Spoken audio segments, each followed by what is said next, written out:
तो फ्रेंड्स, आप सभी का स्वागत है हमारे एनपी क्लासेज में। आज हम कक्षा 9 के प्रश्नावली 1.1 को हल करेंगे।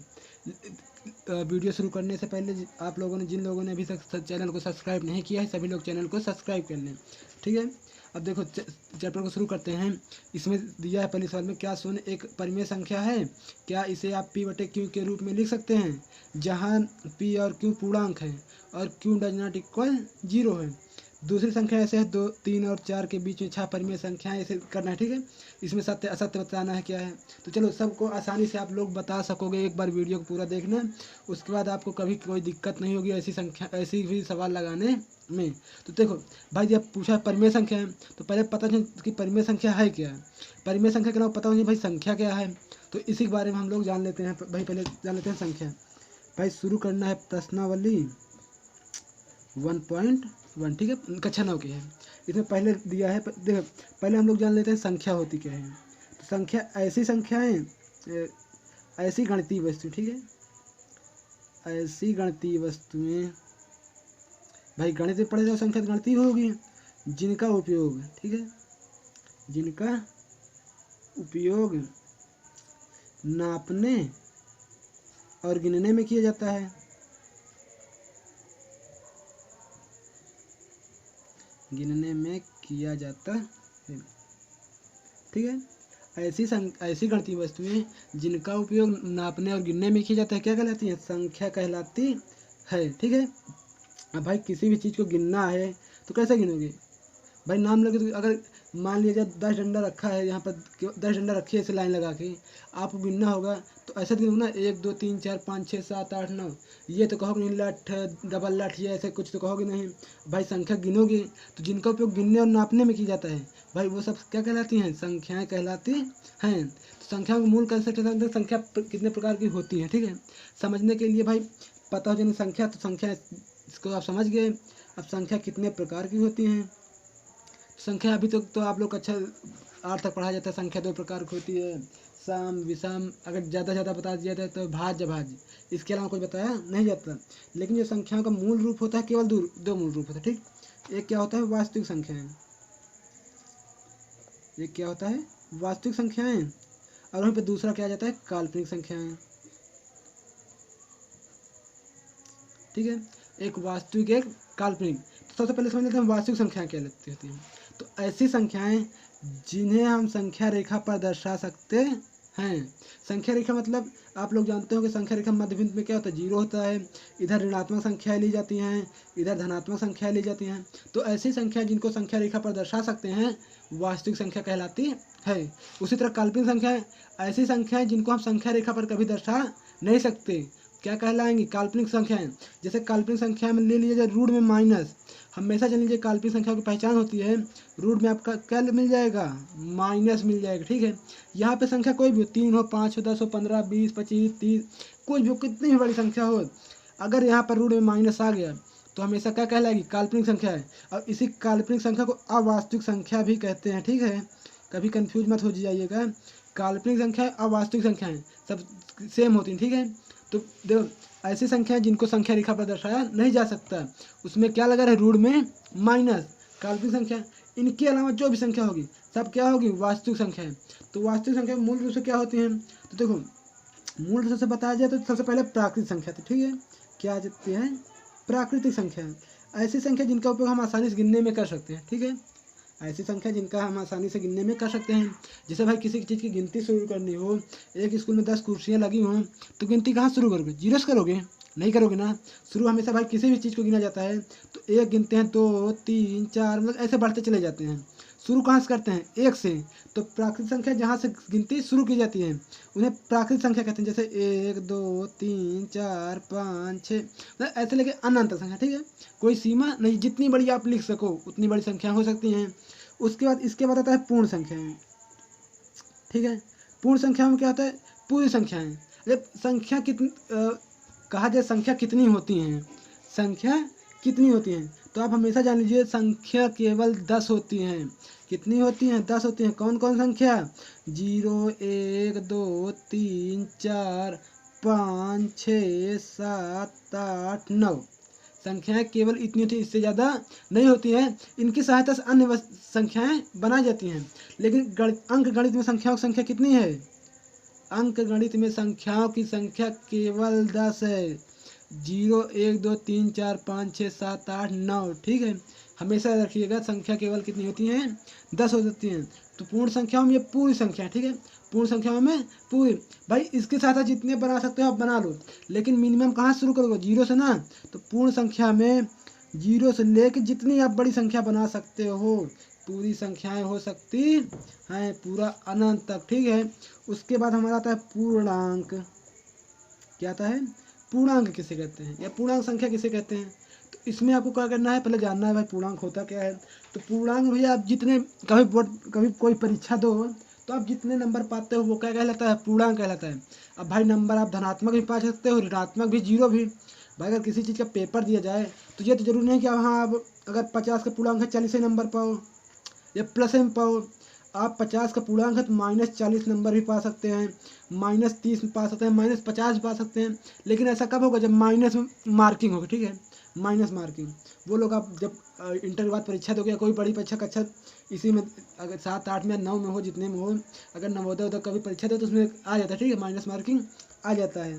तो इन सब में क्या होता है? माइनस में नंबर पाया जाता है। ठीक, तो उसी प्रकार यहाँ पर है, पूर्णांक में आप जितने नंबर पा सकते हो, माइनस में भी पा सकते हो। भाई माइनस में कोई भी संख्या हो आप पूर्णांक पा सकते हो, ऐसे डैश करते हुए -2 मतलब ऋणात्मक संख्या है। 0 नंबर भी पा सकते हो, प्लस में 1 2 3 बड़ी से बड़ी संख्या जितने पूर्णांक होगा उतना आप पा सकते हो, नहीं पा सकते। तो कोई भी संख्या क्या कहलाएगी? पूर्णांक कहलाएगी। पूर्णांक की बात क्या आता है? परिमेय संख्या आता है। क्या आता है? परिमेय संख्या आता है। परिमेय संख्या में क्या है भैया? क्या है परिमेय संख्या? ऐसी संख्याएं जिनको हम अंश और हर के रूप में लिख सकते हैं। ठीक है, यानी जिनको हम p/q के रूप में लिख सकते हैं, जहाँ p अंश और q क्या है? हर है। तो हमेशा जान लीजिए ऐसी संख्याएं जिन्हें हम अंश और हर के रूप में लिख सकते हैं परिमेय संख्या कहलाती है। जैसे 3/2 ले लो, 5/4 या ऐसे सब क्या है? परिमेय संख्याएं हैं। ठीक है, जिन्हें p/q के रूप में लिख सकते हैं। आप लोगों ने देखा होगा कहीं कहीं q डज नॉट इक्वल 0 ऐसे लिखा रहता है। तो इसका मतलब क्या होता है? इसका मतलब होता है q का मान 0 नहीं होना चाहिए। क्यों नहीं होना चाहिए? क्योंकि किसी भी संख्या में 0 से भाग नहीं दे सकते।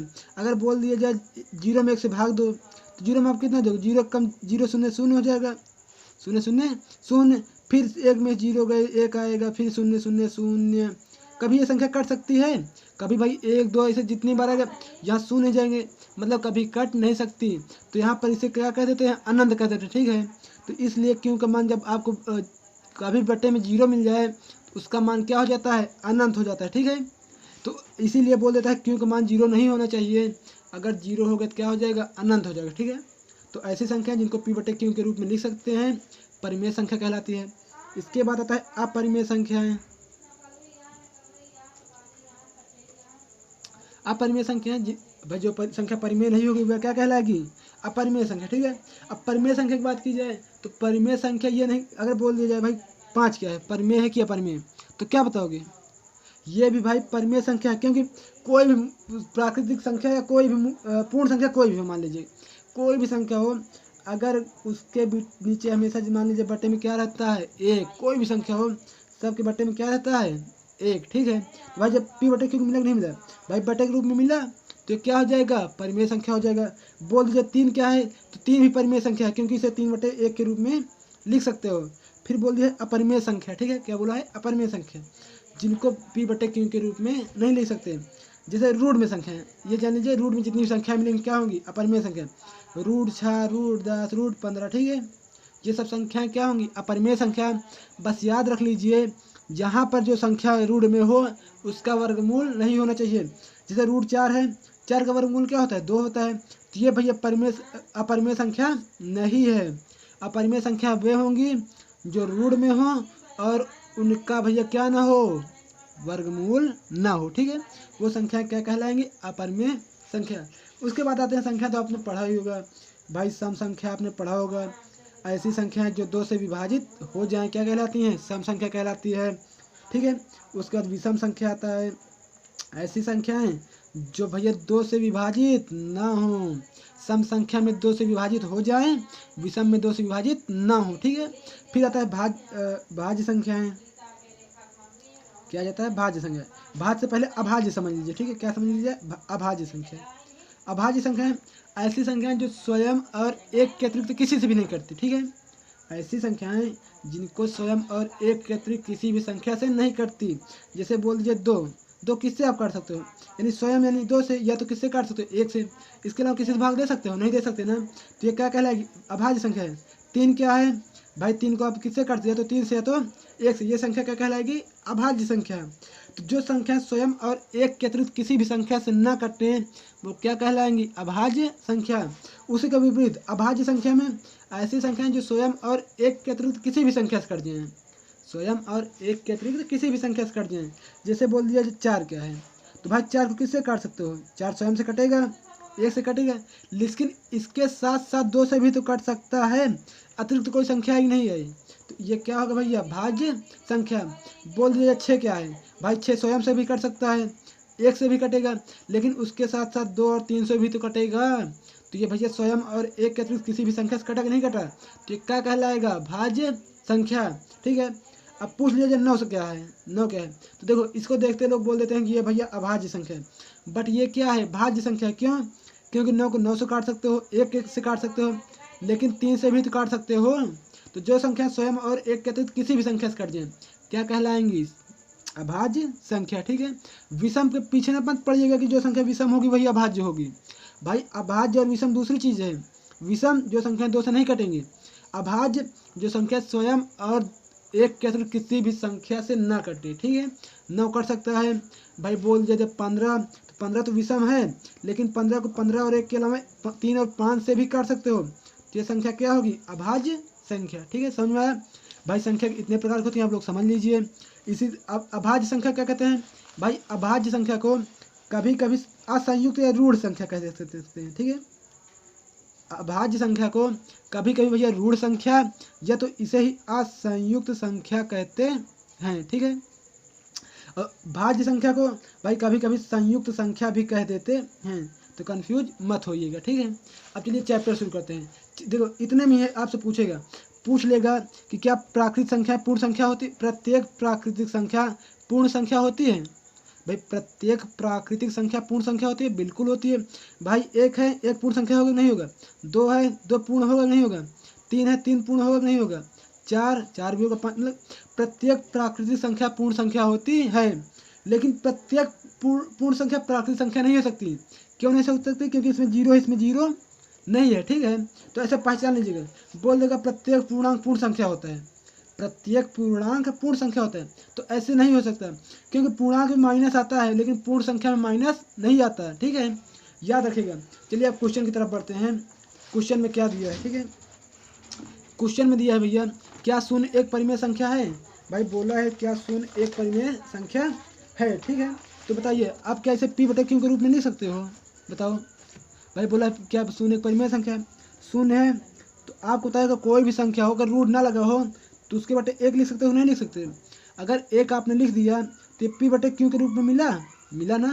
तो देखो यहाँ पर क्यू का मान 0 है नहीं है, यानी क्यू बराबर कितना है? 1 है, ना कि 0 नहीं है ना। तो इसलिए लिख सकते हो शून्य एक परिमेय संख्या है। ठीक है, क्या लिखते हैं? शून्य एक परिमेय संख्या है, क्योंकि इसे हम पी बटे क्यू के रूप में लिख सकते हैं। फिर देखो दूसरे सवाल में दिया है 3 और 4 के बीच 6 परिमेय संख्या ज्ञात कीजिए। ठीक है, दिया है ना यहाँ पे 3 और 4 के बीच में 6 परिमेय संख्याएं ज्ञात कीजिए। तो 6 परिमेय संख्या बोला है तो सबसे आसान है। ठीक है, जब 6 से परिमेय संख्या बोला है, देखो जब परिमेय संख्या निकालने की बात आए तो आप कंफ्यूज मत हो जाइएगा। बोला है 3 और 4 है भाई, 3 और 4 के बीच 6 परिमेय संख्या निकालिए।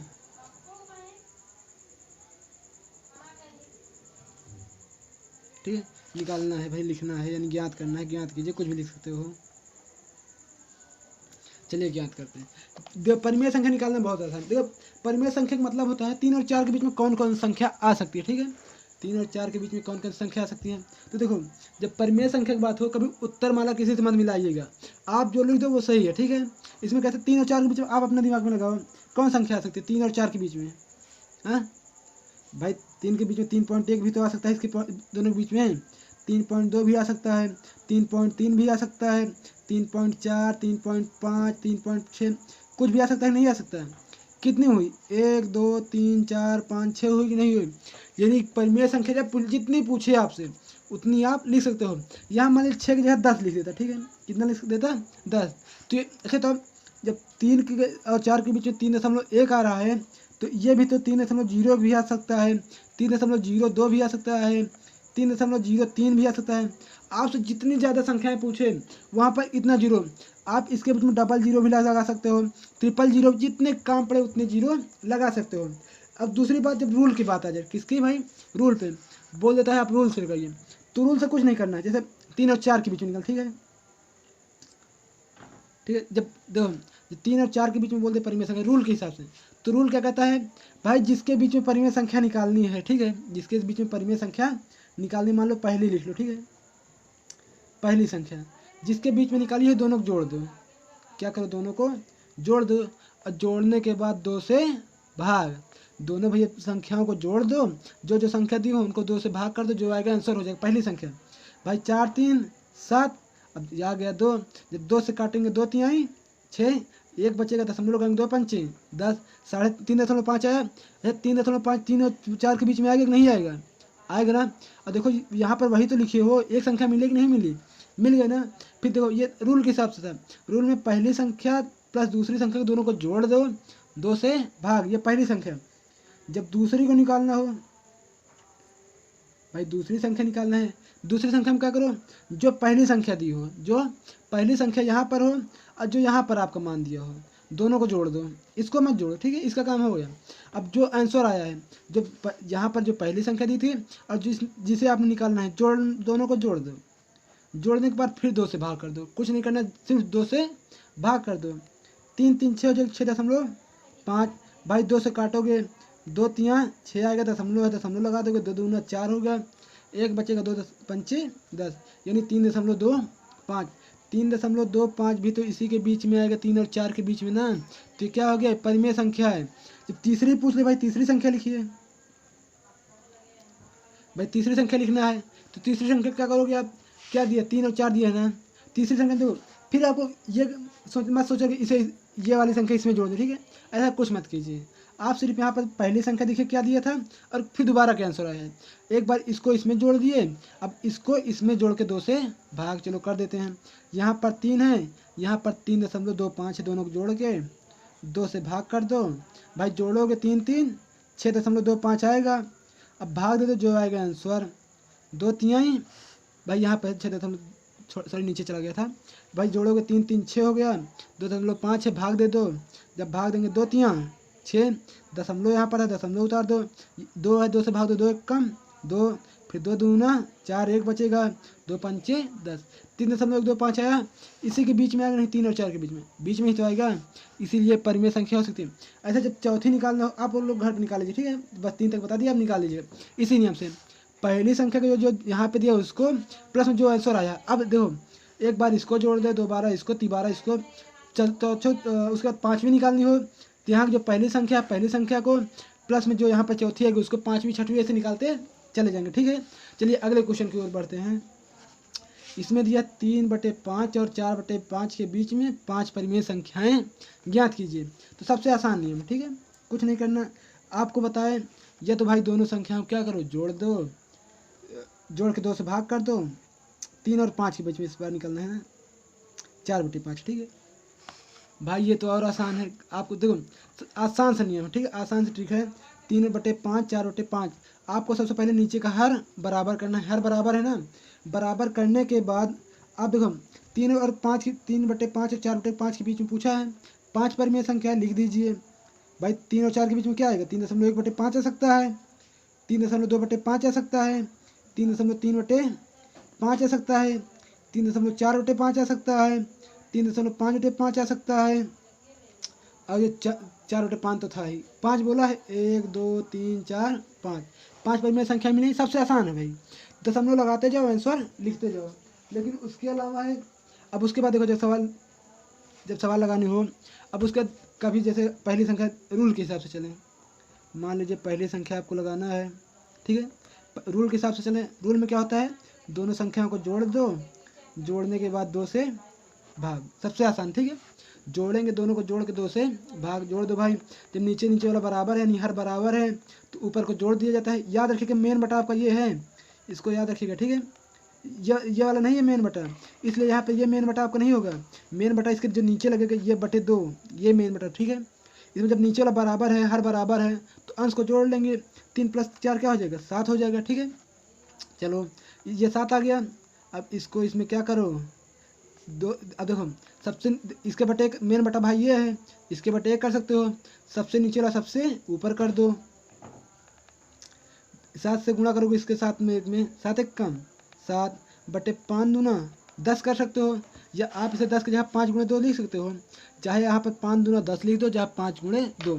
भाई जब इसे काटोगे 2 एक कम 2, 3.5 दूना 7, 3.5 बटे कितना आया, 5 आया। भाई ये देखो यहाँ पर आया था, नहीं आया था, वही तो आया था ना। सबसे आसान है, आप दशमलव लगाते जाओ, आंसर होता जाएगा। अगर उस तरह नहीं आता भाई, नियम से लगाना है, तो दोनों संख्याओं को जोड़ के 2 से भाग, दूसरी निकालना है, वही चीज़ करना है जैसे आपको पिछले सवाल में बताए थे। दूसरी संख्या में क्या करना है भाई, जो पहली संख्या दी है यहाँ वाली 3/5, यहाँ जो दी है 3/5, और जो आंसर आया है, दोनों क्या कर दो, जोड़ दो, ठीक है। 3/5 प्लस में 3.5/5, जोड़ के दोनों को 2 से भाग। चलो भाई जोड़ देते हैं, 3 3 कितना हो जाएगा भाई, नीचे वाला बराबर है यार, हर को से लिख लो, ये हो जाएगा 3 है प्लस में 3.5 है, यानी 6.5 हो जाएगी, जिसे 6.5 कहेंगे। मेन बटा हमारा क्या है, 2 है, बटे 1 कर सकते हैं। सबसे नीचे वाला सबसे ऊपर, बीच वाला बीच में कर दो भाई, 6.5 कम 6.5 हो जाएगा, बटे 5 दूना 10। आप चाहे इसे 10 लिख के इतना आंसर लिख दीजिए, अच्छा काटना चाहे काट दीजिए, 2 पंचे 10 हो जाएगा। इसके काटेंगे जब आए 6.5 को भाग देंगे 3.2, 5/5। यहाँ पर भी आप चाहे से 7 को 2 से काट दिए थे, अगर नहीं काटना चाहते थे तो इसे ऐसे लिख सकते थे, यहाँ पर 7 था, बटे 5 दूना 10।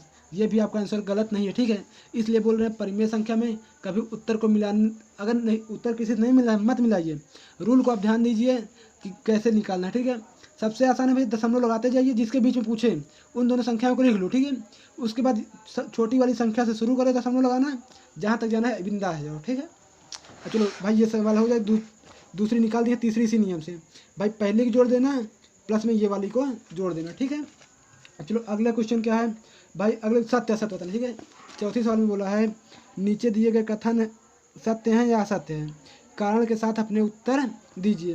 पहले दिया है, प्रत्येक प्राकृतिक संख्या एक पूर्ण संख्या होती है। अभी हमने बताया था ना आपको कि प्रत्येक प्राकृतिक संख्या क्या होती है, पूर्ण संख्या होती है। भाई बोला क्या प्रत्येक प्राकृतिक संख्या पूर्ण संख्या होती है, मतलब ये वाली जो संख्या दी है, क्या ये संख्या इसमें होती है, बिल्कुल होती है भाई। 1 मिलेगा, मिला है 2, 2 मिला 3, 3 मिला 4, 4 मिला 5, पूरा मिल रहा है ना भाई। प्राकृतिक संख्या की जितनी संख्या सब पूर्ण संख्या में है, इसका मतलब पहला हमारा क्या हो जाएगा, सत्य हो जाएगा, ठीक है। पहला क्या हो जाएगा, सत्य। दूसरे में बोला है, प्रत्येक पूर्णांक एक पूर्ण संख्या होती है, यानी बोला है जो इसका मान है, क्या इसका पूरा मान इसमें होता है। भाई आप देखो क्या होता है, नहीं होता।